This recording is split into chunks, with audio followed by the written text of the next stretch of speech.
In general, when they have the ball, I would like the their three strikers or their three wings and a forward and other wing or whatever you call them, three high strikers are just marked up by three defenders. So left half, um, right half, and a fullback.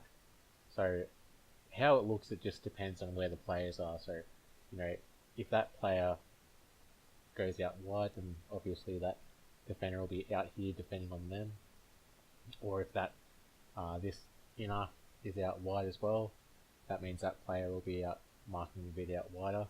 Um, and just yeah, like just it's not like a set kind of 3-3 whatever. It's just like these guys are marking the players, and hopefully, so everyone's just marking the three high strikers.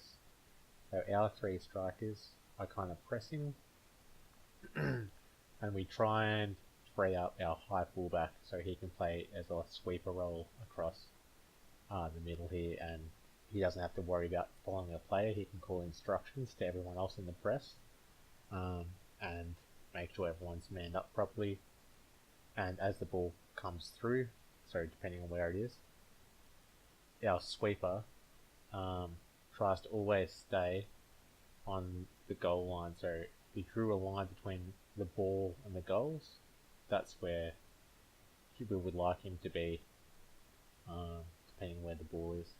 So if the ball's there, line between the goals and the ball, he's going to be trying to stay on that line, calling players. And the reason why we want him to stay on that line is if someone gets eliminated in front of the sweeper, so if this attacker has the ball, where'd that go?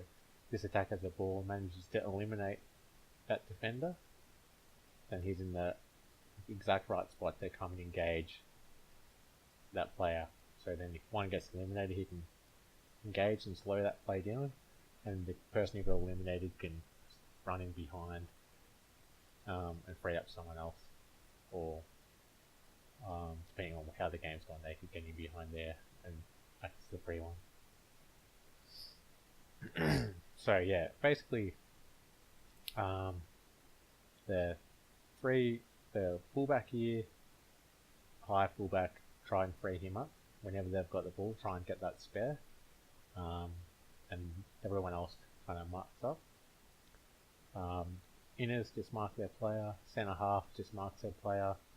Other inner just marks their player. Try and stay from the inside. So if we're marking, say, this inner's marking that inner, we don't want to be on the outside and give that player the corridor ball.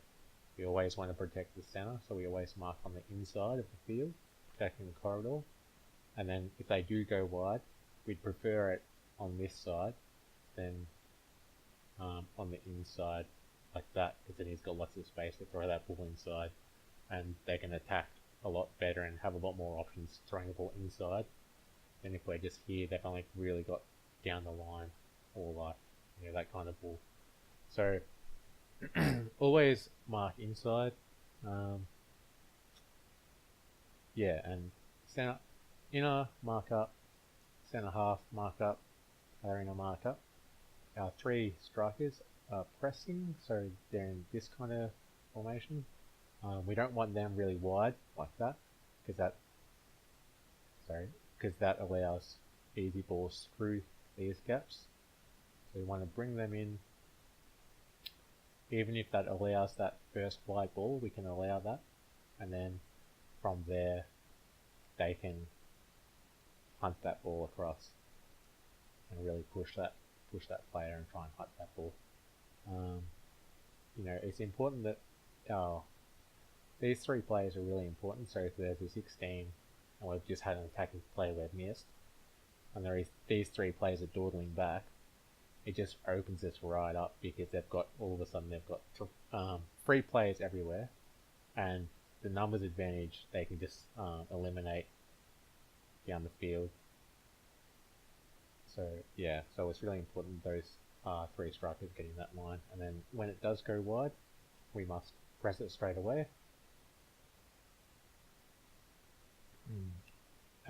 try to keep it on that side. So if they do go wide, when they throw a wide ball, we don't want the ball to be able to come back in the center. We want to force them down the line. So we want to keep them down the line, and we don't want to let them come back in. So yeah, so if it goes wide, 3 strikers press across, don't overcommit, try to force them down the line, and prioritize stopping that line ball, the inside ball. And this fullback, who is free, his role is to make sure he's calling all these players and making sure they get across and yelling at people, whatever. Then if a player gets eliminated, then he can engage and slow that play down, and everyone else is still covered. Yeah, so that's the basic. The little press. I'm no expert on pressing because I'm not an attacking player, I was always a defender. But yeah, that's the basic idea. So just to change up a little bit, say it's we've got the ball, so we've turned it over and got a free or something. We've still like our 3 backs behind the play.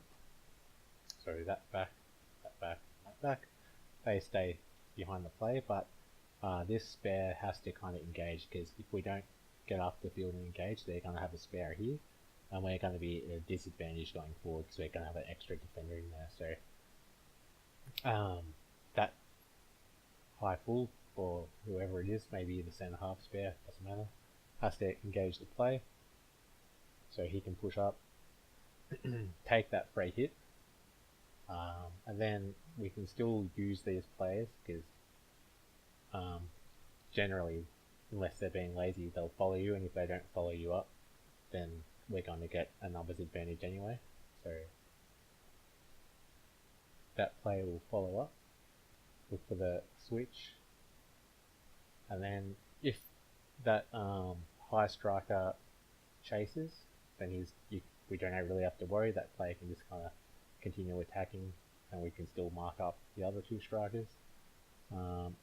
If they don't follow and they stay back and try and get a little slippery pass out if it turns over, these backs need to call